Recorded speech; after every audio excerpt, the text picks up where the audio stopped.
भगवान तो कहते हैं उद्धव से, निरपेक्षम मुनिम शांतम निर्वैरम समदर्शनम अनुब्रजाम्यहम नित्यम पूये येत्यंघ्रि रेणु भी।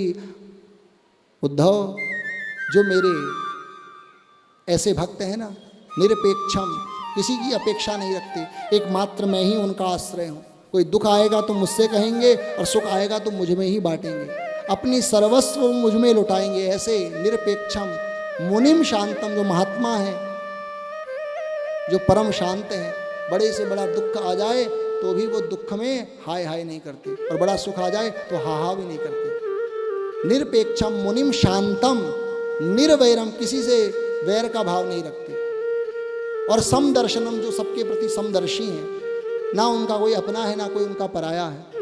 ऐसे अपने भगवत भक्तों के पीछे पीछे उद्धव में चलता हूँ। क्यों चलता हूँ? अनुब्रजाम में हम क्यों?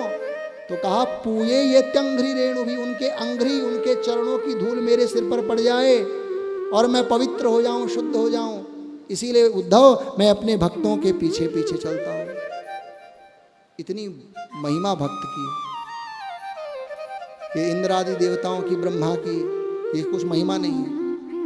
भगवान से 40 श्लोकों में ब्रह्मा ने माफी मांगी दशम स्कंद में, जब ग्वाल बालों का हरण किया। भगवान ने ब्रह्मा को माफ भी नहीं किया, कुछ बोला भी नहीं, चुप खड़े रहे। ब्रह्मा स्तुति करते रहे, नौमिड्यते ब्रह्मपुषेतडिदंबरा, ये सब कथा है। ठाकुर जी ने देखा भी नहीं।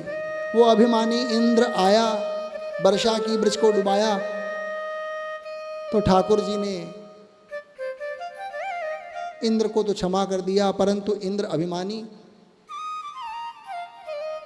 जिस भगवान से अभी क्षमा मांग रहा है, उसी भगवान से जब भगवान सत्यभामा जी के साथ गए वैकुंठ स्वर्गलोक इंद्र के, और सत्यभामा जी को कल्प वृक्ष पसंद आ गया और कहा कि द्वारिका के आंगन में लगाऊंगी अपने महल के, भगवान ले चलो। भगवान ने उठाया और अपने गरुड़ ध्वज पर रखा।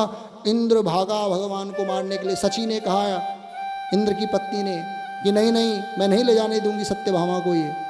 तो वही अभिमानी इंद्र जो माफ़ी मांगता है, क्योंकि उसने तो अपनी शर्म के कारण भगवान से, कौन से उसके हृदय में अपनी ग्लानि थी, वो तो ऐसे भगवान से माफ़ी मांगने आ गया कि कहीं मेरा पद ना चला जाए। वही भगवान से ऊपर लड़ाई करने लगा। इसीलिए भक्त की इतनी महिमा है कि भगवान तो भक्त के पीछे पीछे चलते हैं, ताकि भगवान, उन भगवत भक्तों की चरण धूल उड़कर भगवान के मस्तक पर, शरीर पर लगे और भगवान पावन हो जाएं, शुद्ध हो जाएं। जो भगवान का चरणोदक, गंगा जी, गंगा जी क्या है? भगवान का चरणोदक तो है। विष्णु पादोदकम पित्वा पुनर्जन्म न विद्यते, जिसको पी करके पुनर्जन्म भी जीव का नहीं होता। जो समस्त लोगों को तारने वाली है, ऐसी भगवान का जो चरणोदक है गंगा, जो समस्त लोगों को पावन करने वाला है। परंतु वो भगवान अपने भक्तों की चरण धूलि से अपने को शुद्ध करते हैं। ये भी सोचने की बात है। जिन भगवान का चरणोदक सारे संसार को तार रहा है, शुद्ध कर रहा है, वे अपने भगवत भक्तों की चरण धूलि से स्वयं स्नान करते हैं, ताकि मैं पवित्र हो जाऊं। इसलिए भक्त की तो इतनी महिमा है कि 7 दिन तक तो भक्ति की ही तो महिमा है महाराज। भागवत क्या है, मैंने पहले ही बताया, ये वैष्णवों का प्रिय ग्रंथ है। ये केवल भक्ति प्रद है। भागवत से बढ़कर भक्ति प्रद कोई ग्रंथ है ही नहीं, कोई शास्त्र है ही नहीं। यहां केवल भक्ति का प्रवेश है, कपट का प्रवेश है ही नहीं। इसीलिए भागवत में तो पग पग पर भक्ति की महिमा का निरूपण किया व्यास जी ने।